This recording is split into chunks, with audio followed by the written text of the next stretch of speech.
Hi guys! Welcome back to my YouTube channel. So for today's video, aalis na naman tayo dahil birthday ng kapatid namin. Birthday ni Althea. Hindi ko pa na-share sa inyo guys. Meron pa kaming isang half-sister na maliit. So yun, may bagong kapatid kami and birthday niya ngayong araw. Mag 1 year old pa lang siya. Kapatid namin yun guys sa side kay Papa. Kagising ko lang guys, as you can see.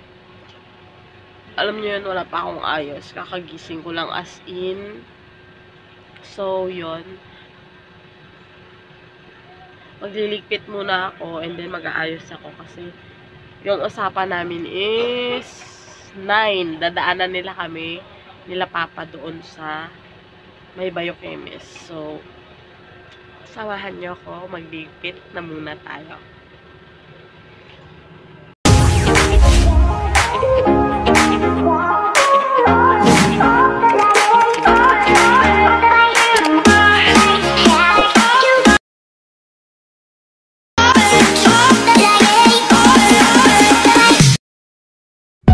So yun guys, bago ko umpisa yung pagliligpit ng higaan ay chinarge ko muna yung power bank dahil gagamitin ko yan mamaya.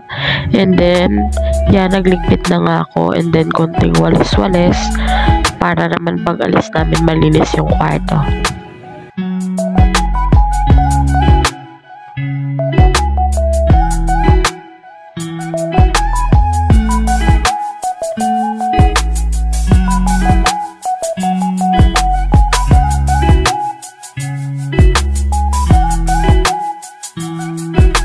So yun guys, pagkatapos ko pala magligpit ng higaan ay nagligpit na rin ako ng dadalhin namin ni Clark and then yun syempre yung bibisa namin para mamaya pagtapos namin kumain ay pag-asikaso na kami kaagad para hindi na matagalan. Guys, hindi na ako nakapag-update sa inyo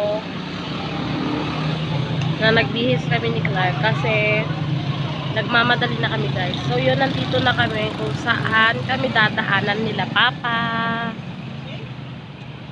Ay, day off din pala ni Nicole guys. And makakasama rin natin siya. Sasama rin siya doon mag-celebrate ng birthday ni Althea. So yun, nag-aantay na lang kami. Nandito kami sa harap ng elementary. Sa Santa Monica. Sa may harap ng biochemist. So yun, update ko na lang kayo ulit mamaya. So yun guys, pagdating namin sa venue ay nag-asikaso na kami kaagad, inayos na namin, nag-design kami. Kami na lang yung nag-design kasi wala namang ibang gagawa. Nagtulong-tulungan na lang kami magkakapatid. And then kasama namin yung stepmother namin, yung mama ni Althea. Nakaka-happy lang guys kasi naging banding na rin namin yung pag-aayos na to. And sobrang love trip talaga na puro kalokohan yung ginagawa ng kapatid namin na isa. Kaya tawa rin kami ng tawa. Kaya medyo natagalan kami sa pag-aayos.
venue.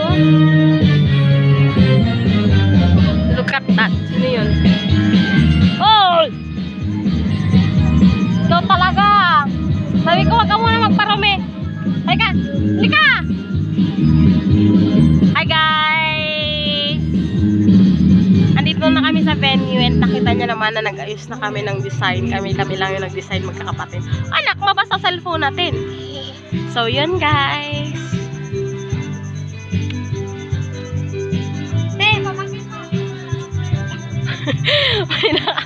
May nag-abihis pa. Balikan ko na lang kayo ulit mamaya.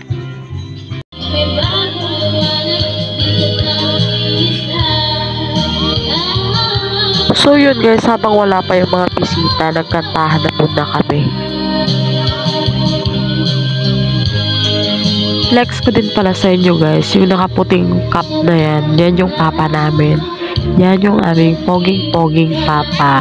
And yan si Curly yung hawak niya.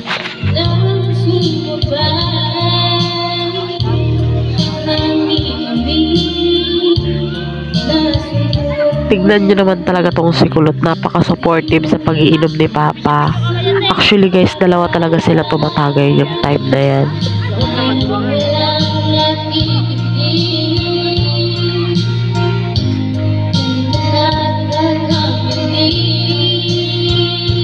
Alam nyo ba guys, na kapag may gantong occasion na magkakasama kami, pamilya, sobrang saya ng puso ko.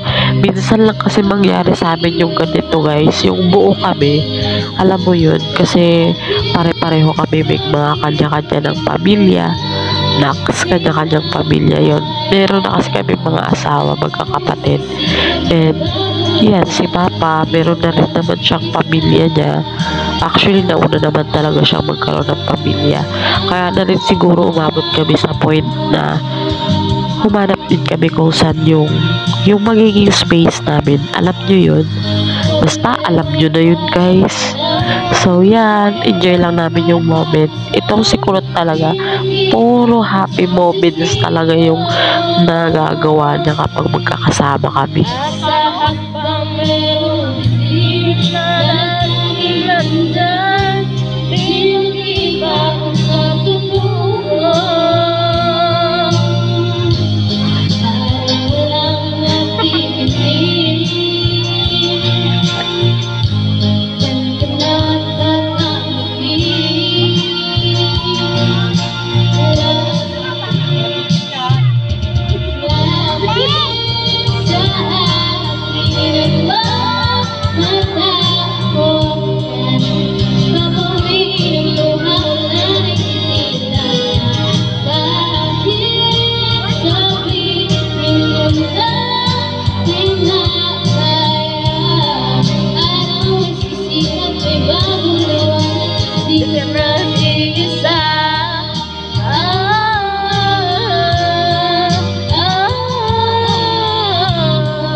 Tagal mo matapa.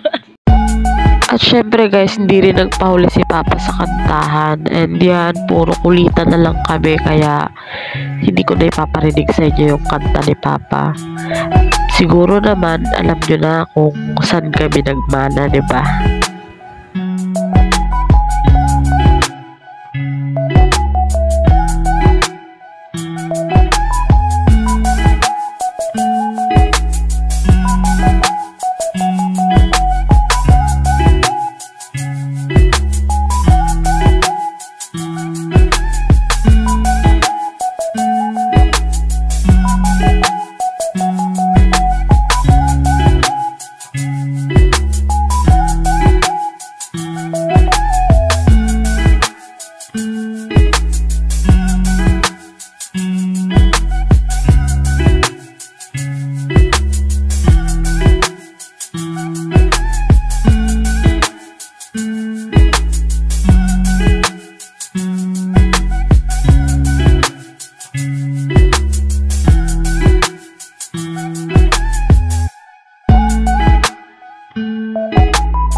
Sayaw-sayaw pa nga si Kulot sa kanta ni Papa. Haha. So yun guys, nakahabol pala yung asawa ni Kulot. Mga 12 AM kasi malapit lang naman yung venue sa work nila kaya humabol na rin siya. Pero syempre pagtapos nyo kumain, bumalik pa rin siya sa work.